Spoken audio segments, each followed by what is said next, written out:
second semester of my freshman year of college. I was taking modern philosophy, Enlightenment era philosophy, because during the previous semester, my first, I'd taken Philosophy 101 and I liked the professor. Lacking direction, like the quintessential freshman I was, I followed him into his upcoming course. And there, in modern philosophy, we were assigned a book titled simply Ethics by an early modern philosopher named Baruch Spinoza. He had been born in the Jewish part of Amsterdam in the year 1632, putting him quite close historically to the first modern philosopher, René Descartes, whose work he studied very closely. Spinoza's family were Portuguese Jews who had fled the Inquisition. In 1670, he published his first book, the Theologico-Political Treatise. And like all truly great works, it was promptly denounced as heretical. His name became an insult, with intellectuals vying to create the greatest distance they could between themselves and this dangerous subversive in a sort of early modern McCarthyism. It was in this way that the word Spinozist first appeared. But after his death, more of his works were published, including the Ethics, and thinkers began to respect him a bit more. In fact, so much so that several generations later, the famous philosopher G.W.F. Hegel would say that, quote, "You are either a Spinozist or not a philosopher at all." In my college modern philosophy class, we were warned before meeting Spinoza that we might not find his writing to be all that exciting stylistically, but that it would be worth it. So I gave it a shot.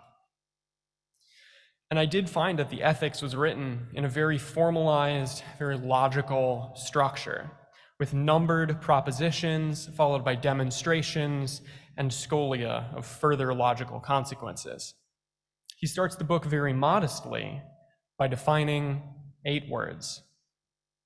And the 7th of those words is God.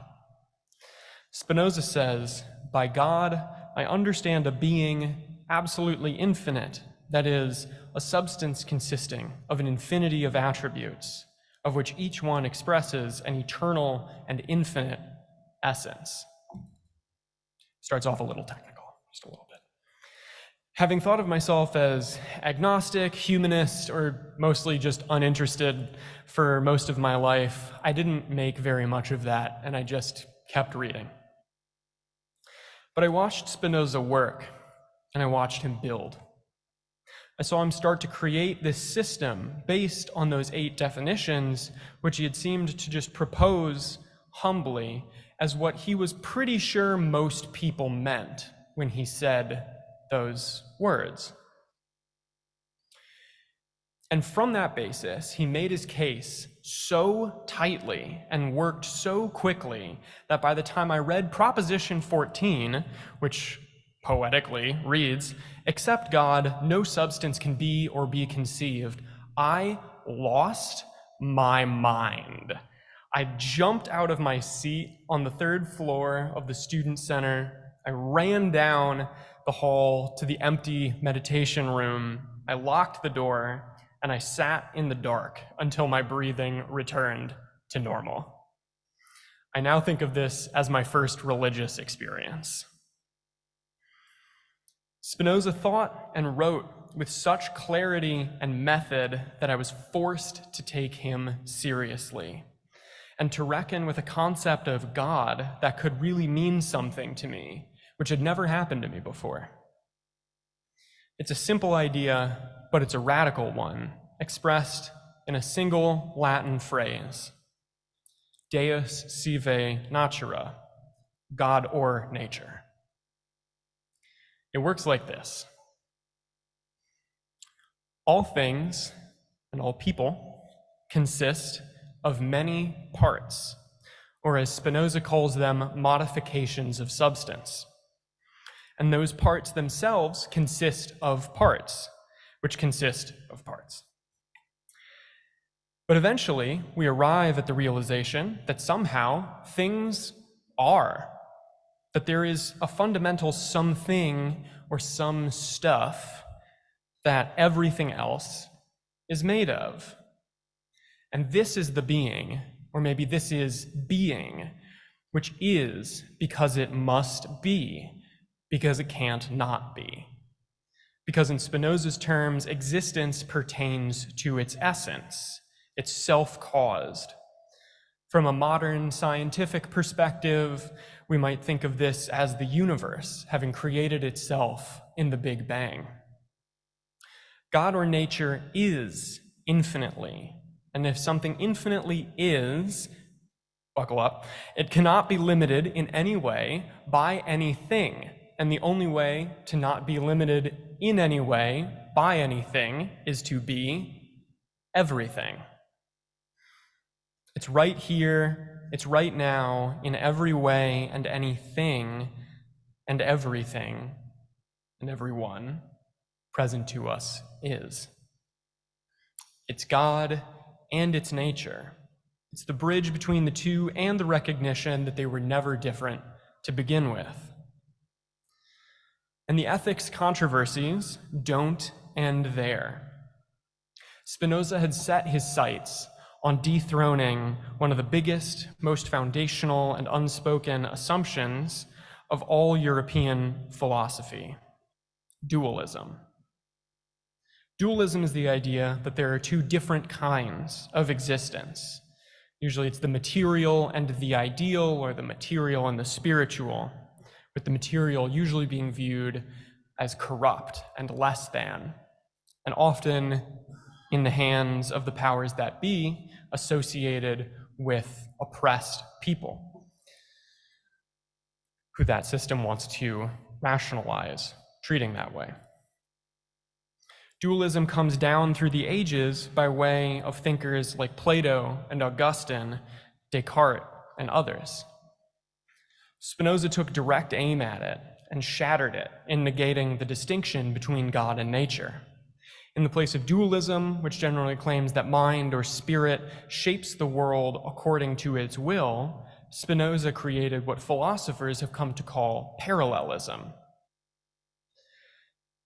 In that view, the material and the mental, or whatever we're going to call the other thing, they run parallel to each other as layers that push back and forth and mutually condition and reshape each other. To picture this, we can think of, in our own lives, we can think about how scientists now understand how gut health can affect the mental and how mental states affect bodily well-being. That's one aspect of parallelism in our lives. And from there, Spinoza goes somewhere even more radical, somewhere that some find unsettling, but if we really take the time to understand it, is really a liberatory insight. He observed that since the material and the mental shape each other, and all phenomena are caused by others, he realized that free will must be to some degree an illusion. Some people take that claim in a very edgy direction, making it a nihilistic idea. But Spinoza doesn't do that at all.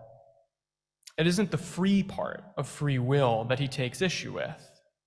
Instead, the problem is rooting freedom in the will, in the ability to want things. Spinoza tosses out the free will doctrine because he observed what we would describe as habit, sometimes addiction, sometimes conditioning. External forces are always shaping us, what we want, how we avoid, how we react. The volition, the will, is determined. It exists within nature and is caused. Sometimes those factors are healthy for us or ethical for our society, and sometimes they're not. And in our ability to make that distinction, to self-direct it, to reshape it according to our self-understanding and what we want for our world, Spinoza finds our agency. It's in the understanding, more fundamentally than the will. He remarks toward the end of the book, in Proposition 10 of Chapter 5, in his trademark, almost Vulcan style for the Trekkies in the house, "So long as we are not torn by affects contrary to our nature, we have the power of ordering and connecting the affections of the body according to the order of the intellect." To paraphrase and interpret, things are bad for us when they make it harder to perceive our own fundamental needs, but good for us when they help us understand those needs, or our healthy desires, and act on them. There may, per Spinoza, be too much habit in human nature for the will to be the source of our freedom, but there is freedom yet in wisely arranging our habits of body and mind.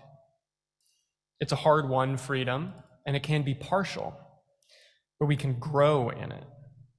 This system goes beyond simple binaries, just like it transcended dualism. Choices aren't simply good or evil or praised or condemned. They can show growth. Teasing this out, Spinoza says something that I think shows how good of a UU thinker he could have made. The best thing that we can do, as long as we do not have perfect knowledge of our affects, is to conceive correct principles of living, commit them to memory, and apply them constantly. In this way, we can live well in our world. We can test our principles and come to know ourselves. We can become more conscious of ourselves as individuals, as part of the web of God or nature. This, for Spinoza, is the state of blessedness. We could go on. As is probably clear, I'm a bit of a fan.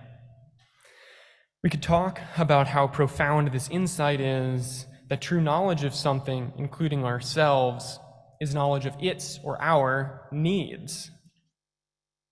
We could talk about how that can shape our evaluation of social systems, what it means that capitalism needs exploitation and oppression, that our government seems to need ever-expanding military budgets, and that oppressive systems act from necessity, not accident. In another sermon on another day, we can think about what to do with sermons that consistently show harmful, unjust needs, and what needs we should build in to a just society. But for today, let's just meditate for a moment on how this helps us know ourselves as individuals and as the whole human family. It may just be that knowing human nature, so long contested, is as simple as knowing what we need.